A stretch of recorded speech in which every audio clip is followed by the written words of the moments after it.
Hey everyone, and welcome to Already Cancelled. I am Peter, that is Connor, and we are going to talk about Star Trek The Next Generation, Season 3, Episode 8. It is called The Price. So full spoilers for the episode as always. And the first things first, I mean, we knew from the description, leading into it, but this is very much a Deanna Troi love episode, and those have not had a good track record so far. Not had a lot of them, admittedly. It's only been one or two per season, but that's already quite a lot. It's more than I would like. It's more than I would like.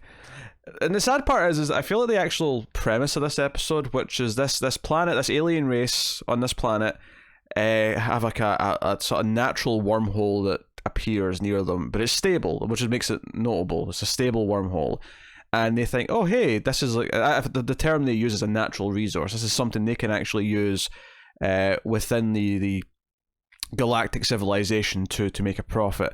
Not in even a greedy way, just in we've got something we can trade now, so we can maybe like level up here a little bit by using this. Because makes sense. It's not a malicious idea. No, as they say, they don't have the technology to sort of exploit it themselves. So the idea is that of this episode is that we have negotiators, one from the Federation, a human, one from there's a human. Ral's a human representing the Chrysalians, but he's there on their behalf, and there's another couple of representatives there to negotiate and sort of decide that, and this alien race will decide who they want to give it to. So okay, this is who we're going to deal with. So they're all there to make their pitches to gain access to this wormhole, which will basically serve as a portal to another part of space.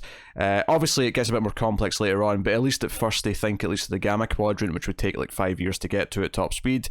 Later, of course, it's the Delta Quadrant, which is 9 years, give or take, based on what they say later. So you can see the appeal of this. It's like, okay, this is a nice little tunnel point where all of a sudden, even if you're not going quite that far, it'll be quicker to go through the wormhole and then sort of double back than it would to just go there. So nice little bridge. And of course, by the end of the episode, we see that that's not actually that feasible, and it leads to some for Ferengi. Of course, there's not, you can't have a negotiation when money's involved without the Ferengi popping up on Star Trek, can we now? Little bastards just have to show the faces. Yeah, which did lead to actually one of my favourite little moments of the episode, actually, is where they're asking where the chairs are, and the lead Ferengi says to Picard, hey, have your Klingon servant here, go get us some chairs. And Picard quite rightly says, this is, or I think even Worf jumps in and says, I'm the head of security. He's like, yes, he's the head of our security. He's like, well, who gets the chairs? Who gets the chairs? Really made me laugh. But I mean, you've got to take what you can get when it's an episode like this. And Picard's like, you can have my chair, but only one of you. All two have to go piss off to somewhere else.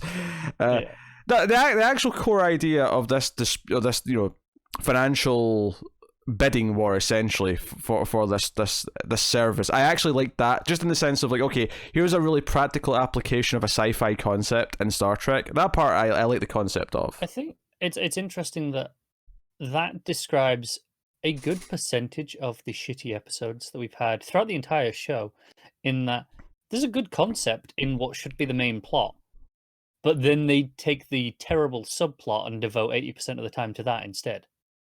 Yeah, I'd say at least half of the bad episodes are like that. And Next Gen specifically. Not Original Series was different.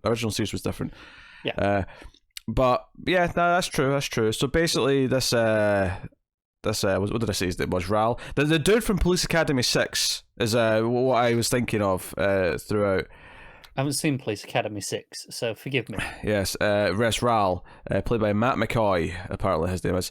He's got a very smarmy voice and face, but immediately very punchable face. Yeah, Deanna Troi, as soon as she sees him, is like, "Oh, shiver me timbers!" Like that's basically the look she gives him immediately as soon as she sees him. We find out later that he's also an empath. He's also part Betazoid, and it's actually that's his dirty tactic, because he doesn't tell anyone that, but he's in there negotiating and manipulating people, and like, "Oh, I sense this, I sense that." That's kind of his thing. Again, that core idea, the idea that there's someone in there who's like a Betazoid, who's not told anyone, like that. Again, that's actually, it's not a bad concept for an episode with this plot. One of the recent-ish Star Trek books, because I was reading a couple of them not so long ago. One of the Discovery tie-in ones. Book or comic? Book. Played with that idea, because it was a Betazoid, but before they were kind of out to the humans that they could have this ability, and it was one of them kind of playing with that idea. Yeah, I actually, that part of it, again, conceptually, totally fine. The problem is, of course, is that it spends a lot of time with them awkwardly, because he does this thing where he plays kind of a forceful hand on her, where, you know, after they meet for the first time properly in her chambers, he's like, "Oh, don't be Counselor Troy," and she's like, "Was I?" He's like, "Yes, you were." And he gets really intense with her. Go get changed. Yeah, he's gonna get changed. We're going to dinner tonight. And she kind of falls for him, and there's like a couple of romantic scenes where they're lying in bed or they're having dinner. There's a scene where she's with Crusher and they're doing like aerobics, and like they're basically just having girl talk about this new guy she's met. And all the dialogue in that scene felt really forced to me. The way she's talking about him, it's like, "Oh, it's wonderful and dangerous, but maybe I should slow down." And maybe I was like, "It's terrible." Yeah, I don't know. All of that stuff was just kind of cringeworthy. Which is sad because the last episode was, I think, the best episode of the season so far. This episode is slingshot the other way, where it might be the worst. I'm willing to assume that it is. Yeah, it probably is. Like I say, it's sad because there is parts or ideas in here that I like, and even stuff relating to the romance plot aren't terrible. And what I mean by that is is him kind of going after, because Riker because basically the Ferengi intentionally make the Federation delegate sick. So, and because Picard's the one sort of like officiating these proceedings, he's not allowed to step in as the human representative. So obviously it falls to Riker because he's second in command. So Riker's now negotiating at the table, and they remind us that he's good at poker, of course. Before this, with absolutely no subtlety. No, not at all. I kind of liked it though, because he was being a bit of a sarcastic prick. He was like, "Poker, is that a game, or what was that?" And Picard's like, "He's very good at poker." I think it was more my problem with the other guy being like, "Do you play poker by any chance?" I'm like, "Oh, for God's sake, come on." Oh sure, yeah, whatever. But like, so all right, so it puts them against each other. And you know, Troy's got a love interest, and that might, you know, upset Riker. And I kind of like the subversion that it subverts that in a little way, because Ral kind of goes after Riker, because we've seen him kind of like pick on like the fears of the others to kind of make them fall out of the race, and sort of give him an advantage. And he tries to kind of do it with the Riker way. He brings up Troy. He's like, "Oh, we both love Troy. I know that about you." And Riker, I love the performance from Frakes here, where he just kind of smiles and goes, "That's the first mistake you've made. Like, you're really good at what you do, but you just made a mistake trying to use that tactic, because I ain't going to fall for it." I kind of like that. Again, it's a small thing in a sea of not so great things, but yes, I'm trying to give the props where the props are due. Yeah, it's not all atrocious. It's not like terrible every second of the episode. It's just the vast majority. It's kind of, I mean, it's honestly, we're getting to a point now where it's kind of falling into that Buffy territory, right? I'm not just doing this to bring up a Buffy reference, but I think you are. I'm not. But it's, even in a bad episode of Buffy, you tend to like the characters enough that all their small interactions around the plot that you don't like tends to make it somewhat worth watching, right? And I feel like original series' bad episodes tended to not even get to that point for the most part. They tended to just be really like, because there were longer episodes as well. There were like 54 minutes of bad episode. Here, 45 minutes. The characters, I think, and partly because, I mean, hell, keep in mind we're on season 3.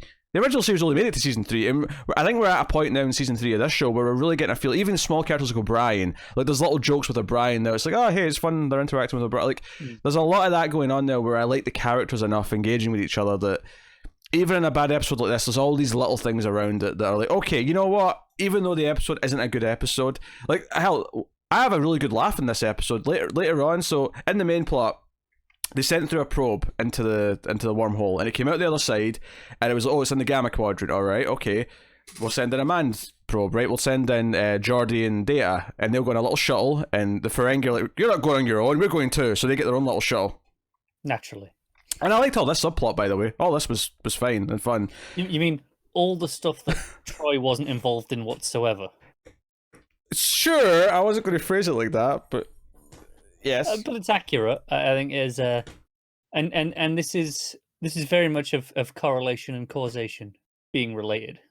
Yes. So they go through the wormhole, and then when they get through, Data and Jordan are like, wait, this isn't right. We're supposed to end up in the Gamma Quadrant. We're in the Delta Quadrant, and that wormhole's going to go away. We have to go back now. And they try to convince the Ferengi to go back with them. And the Ferengi, no, this is a trick. You're just trying to trick us, Federation.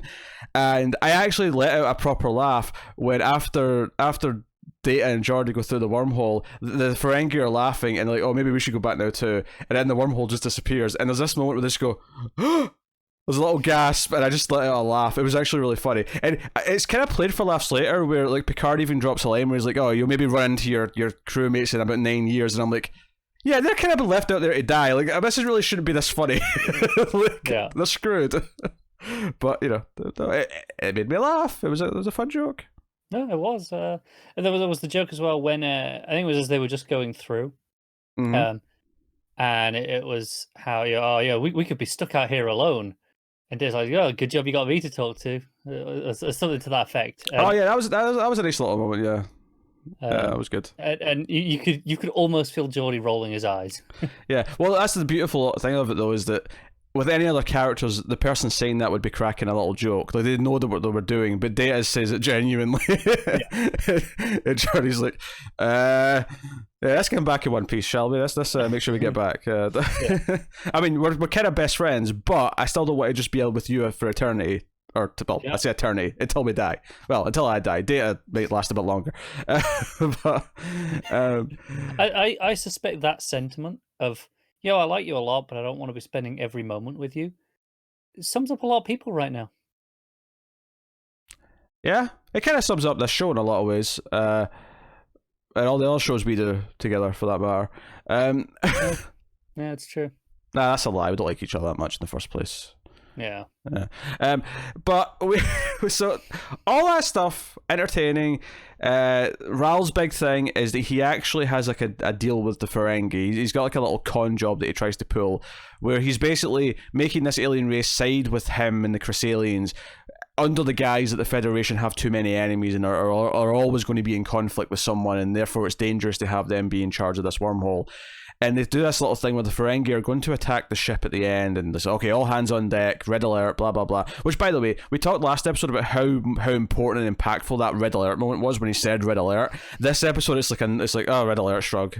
Like, I guess that's protocol. Yeah, I guess we're at a red alert moment now. It means nothing. It goes to show that the meaning of what red alert means and the act of doing it is not what makes it work. It's earning it throughout the episode and having the weight of the moment that makes it work when it hits properly. But so basically, Troy stands up and says, "No, this is fishy. Like, there was no tension there at all. You didn't feel tense." And again, I laughed at this when she says the Ferengi guy didn't feel tense, and the Ferengi's like, "Yes, I was. I was very tense. I was going to kill you all." His reaction also made me laugh. So again, there's these little things. There's sprinkles. There's sprinkles throughout.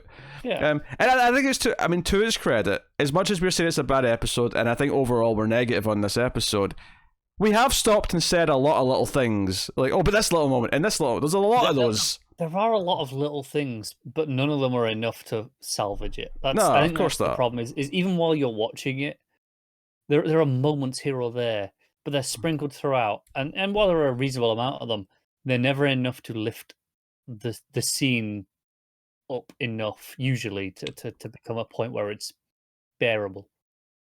It's still usually pretty rough. Well, a lot of them are in their own scenes, though. I mean, no, those ones are, but a lot of the other little moments, you just feel like, okay, I'm just waiting to get through it still. Yeah.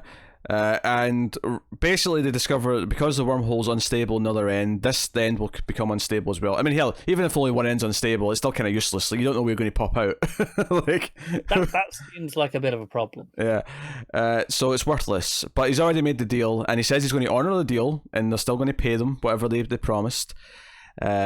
And because the Ferengi, just in case you're listening to this, you've not seen the episode in a while, because I feel like a lot of people who have not watched it in years, they're like Next Gen, but they're listening to us talk about it.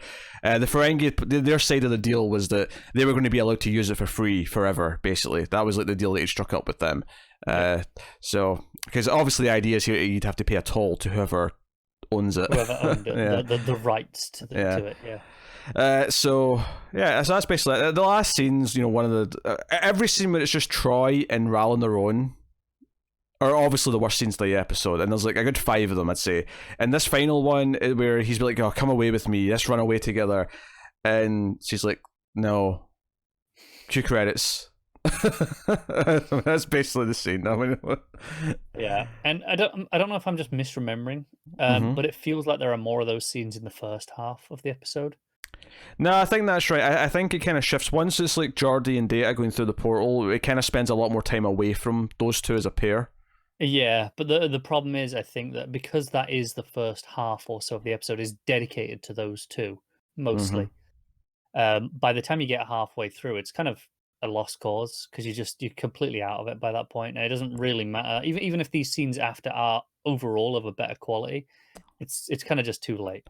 Yeah, every time, every awkward kiss is weird. It's also, it just feels really dated to have her like she's just swept off her feet from the moment she sees him. It's like just instant like, oh no, there's an attractive man staring at me. I am succumb with passion. Like all of it just feels really dated. It really feels like a room full of male writers who grew up learning how to write stories in the 50s, like, and are now right. I mean, and I'm sure that's not true for all of them, but it has that feeling to it. It has that feeling. So that is the price, which has probably been our weakest episode yet, but not without some nice little moments or beats. I think we're at the point now where even the bad episodes have got stuff in them to kind of like. We're at that kind of point in the show. If this is the worst it gets in this season, then I mean, don't say that. We could do worse. We could be in a worse place. Don't say that. You're jinxing it. I know. We're going to end up with some right turds. But let's see what's coming next time. Next time, episode 9, we got the Vengeance Factor. I like the title. Good name. Yep. The Enterprise pursues a race of gatherers who continue to raid Federation outposts, unaware of the dangers lurking among them. Yeah, it's a bit vague, but sounds a bit piratey. I have no objections to the description. There's no immediate red flags. No, nothing that makes me go, "Oh, I'm really interested." But I mean, sure, I'm open to it. So we'll see. That is the Vengeance Factor. But yeah, that has been our Star Trek Next Generation discussion for the episode. So let us know what you think of this one in the comments below. Does it rank amongst your favourite or least favourite Troy Love episodes? Do tell. Do tell in the comments. But yes, you can do that. You can like and subscribe. You can ding the bell for notifications, of course. You can get us on Twitter at mailed_fuzz. You can, of course, support us over at patreon.com/mailfuzztv for as little as $1 per month and keep all the content coming and show your support. Of course, at the $5 tier, you get access to these Star Trek discussions a bit early, as you do with a lot of other content we do. So go and have a look and see if you're interested. But otherwise, that is pretty much us. Obviously, there's ongoing reviews of new shows going on. We have Tales from the Loop, which just started from Amazon Prime. We're checking that out this week. So by the time this goes up, that first review will already be up, so you can check that out. Devs is ongoing. Westworld Season 3 is ongoing. So there's a lot of sci-fi shows that we're looking at right now to look at. And me and Tara were doing Picard Season 1. That's obviously finished now, but that's all up and there to watch or listen to. So go and have a look. But that is us. So thank you once again for watching or listening. We always appreciate it. Keep watching Star Trek, guys. And remember that when it comes to the ladies, Wesley Crusher is in complete control.